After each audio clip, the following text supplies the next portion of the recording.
Now let's move to another important point, which is the concept of Aether and the cosmological constant. And this is actually a little bit related to general relativity, however, even to special relativity, because as you may know, the concept of Aether were considered that it's obsolete or not valid after the advent of relativity, because no more, the Michelson-Morley experiment proved that the Aether have no effect on the speed of light.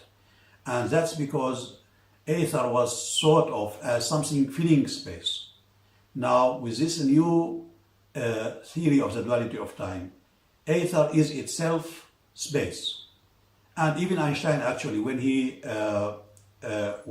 overthrew the concept of Aether, he said, even at that time, when he was developing his theory of even special relativity and also general relativity, he said that the new concept of space-time, the interrelating space and time, is actually equivalent to Aether.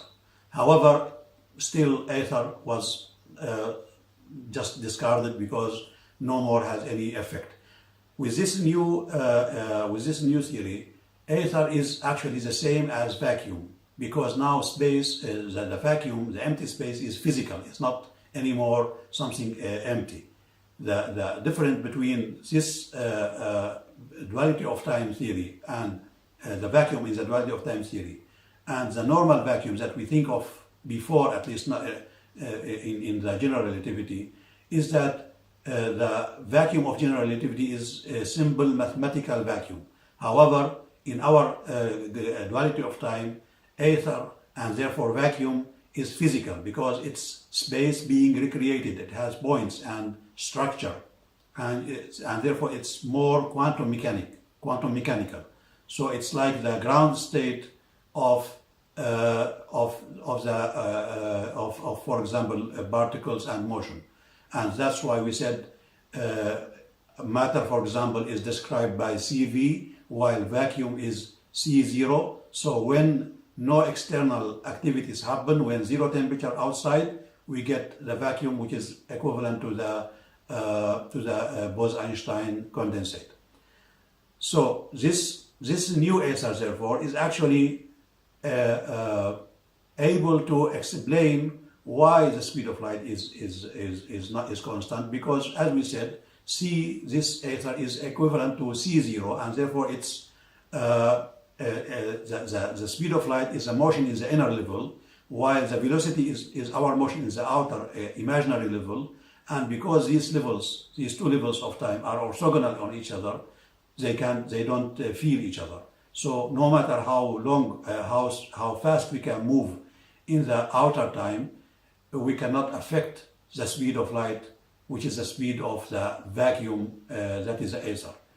So they are orthogonal, and therefore Aether itself is being recreated as the speed of light, and it has no effect on the outside, no matter how fast we move. But of course we cannot, as we already proved, we cannot move than the speed of light.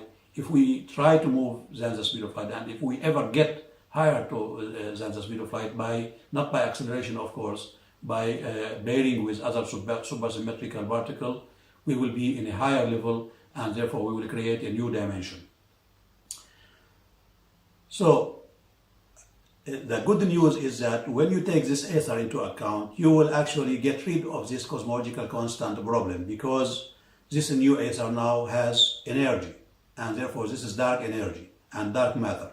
So if you take it as void, as a lower level, which is a ground state of matter, it is dark matter. If you take it as a higher level, which is CC, it is dark energy.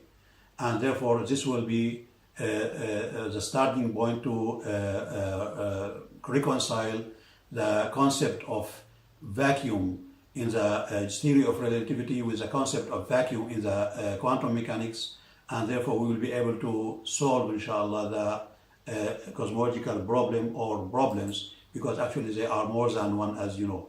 So in the duality of time, as we said, the Aether or the vacuum is something physical, and it is the same as the vacuum, and therefore the state of vacuum is C0. However, in the quantum field theory, as we know it today, because we consider that the space exists all at once, all the bands of space exist together as we imagine now. Therefore, we have to calculate this 0-point energy by summing over all the space, and therefore you will get actually infinity. But in order to get a finite value of it, you have to use a cutoff at the Planck scale, as everybody believes that space, which is actually wrong, but now at least this is the current belief, that space becomes granular at the Planck lengths. Therefore, if you enforce this cutoff, you will reach a finite value. However, this finite value that you reach is really very high comparing to the experimental value that has been found in 1998 of the vacuum energy, or the cosmological constant estimation. And the discrepancy between them is really very, very huge, which is equal to 120 orders of magnitude. So that's 10 to 120. Just if you want to imagine how big is this number, the number of all particles in the universe, if you estimate them, you will get about 10 to 80, which is known as Eddington number. This actually is the number of protons, but anyway, if you suppose that the proton is composed of, for example, quarks or even any other particle, you may increase this by 1 or 2 orders. So you have even 40 orders higher than the number of particles. The discrepancy between the cosmological constant and the 0-point energy calculated from quantum mechanics, this discrepancy is really very huge.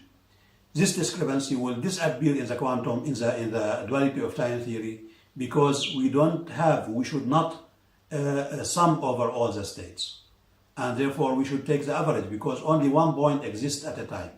So if you do this same calculation and take the average, and therefore you have to divide by the square root of the number of points, or the number of modes in the unit volume, this number is 10 to 117, and therefore you will reduce this discrepancy from 120 to only 3, and actually even less, because there are here other numbers. So this small discrepancy can now be solved very easily using the various models of quintessence, because even now there are many models which suppose that if we believe in Aether or in quintessence, we could reduce this discrepancy by 2 or 3 orders. So actually, with these two concepts together, you will remove any discrepancy between the cosmological constant and the 0-point energy calculated from quantum mechanics.